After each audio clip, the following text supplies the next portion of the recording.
প্রধানমন্ত্রী নরেন্দ্র মোদী শুক্রবার বলেন যে ইউপিএর মতো আইনগুলি সন্ত্রাসবাদের বিরুদ্ধে নির্ণায়ক লড়াইয়ে তদন্ত সংস্থাগুলিকে প্রেরণা জুগিয়েছে। ফরিদাবাদে স্বরাষ্ট্রমন্ত্রী এবং রাজ্যগুলির ডিজিপিদের একটি চিন্তন শিবিরে তিনি ভিডিও কনফারেন্সের মাধ্যমে ভাষণ দেওয়ার সময় এই মন্তব্য করেন বলে দ্য হিন্দু জানিয়েছে। তিনি মন্তব্য করেন, তরুণদের আবেগকে কাজে লাগিয়ে দেশের ঐক্যকে ধ্বংস করতে পারে এমন শক্তিকে পরাস্ত করতে বুদ্ধিবৃত্তিক ক্ষমতা বাড়াতে হবে। ভারতের কঠোরতম বিতর্কিত সন্ত্রাস বিরোধী আইন ইউপিএ কর্তৃপক্ষকে যে কোনো ব্যক্তিকে সন্ত্রাসী হিসেবে মনোনীত করতে এবং কোনো দোষ প্রমাণ না দিয়ে আটক করার অনুমতি দেয়। এই আইনে গ্রেপ্তার হলে জামিন পেতেও বেশ বেগ পেতে হয়। এজন্যই কেউ কেউ কখনো মাস কখনো বছর জেলের মধ্যেই থাকতে হয় দোষী সাব্যস্ত না হয়েও। এই আইন প্রথমে 2008 সালে কংগ্রেস চালু করে। 2019 সালে প্রধানমন্ত্রী নরেন্দ্র মোদীর হিন্দু জাতীয়তাবাদী সরকার আইনটি সংশোধন করে কর্তৃপক্ষকে ব্যক্তিদেরও সন্ত্রাসী হিসেবে শ্রেণীবদ্ধ করার অনুমতি দেয়, যা আগে শুধুমাত্র সংগঠনের জন্য সংরক্ষিত ছিল।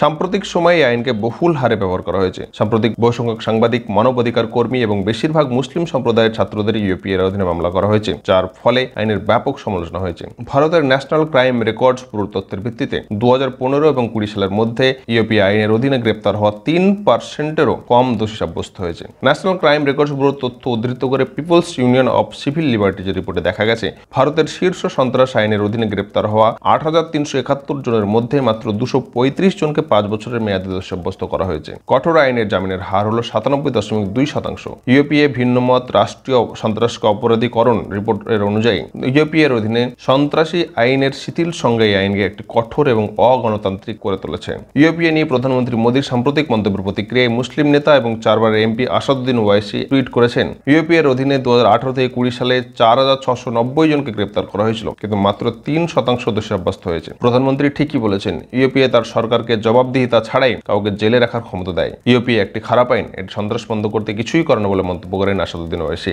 साथियों, बीते वर्षों में आतंक के ग्राउंड नेटवर्क को ध्वस्त करने की में सभी सरकारों ने बहुत जिम्मेवारी के साथ उसकी गंभीरता को समझ करके कुछ न कुछ करने का प्रयास किया है। कहीं पर शायद सफलता पहले मिली हो, कहीं देर से मिली हो, लेकिन हर एक को इसकी गंभीरता में आज समझाना पड़े ऐसा नहीं है। अब हमें ताकत को जोड़ करके इसको हैंडल करना है। इसी प्रकार नक्सलवाद के हर फॉर्म को हमने पराजित करना पड़ेगा। बंदूक वाला भी है और कलम वाला भी नक्सलवाद है। हमें इन सब का काट निकालना पड़ेगा जी। हमारी युवा पीढ़ी को भ्रमित करने के लिए ऐसी बचकाना बातें कर करके चल पड़ते हैं लोग, और इतना नुकसान देश को हो रहा है और आने वाले दिनों में कोई संभाल नहीं पाएगा जी। और इसलिए हमने जैसे नक्सल प्रभावित जिलों पर फोकस किया है, उसी प्रकार से उन्होंने अब अपना इंटेलेक्चुअल दायरा उन जगह पे पहुंचाने का प्रयास किया है जो आने वाली पीढ़ियों में विकृत मानसिकता पैदा कर सकते हैं।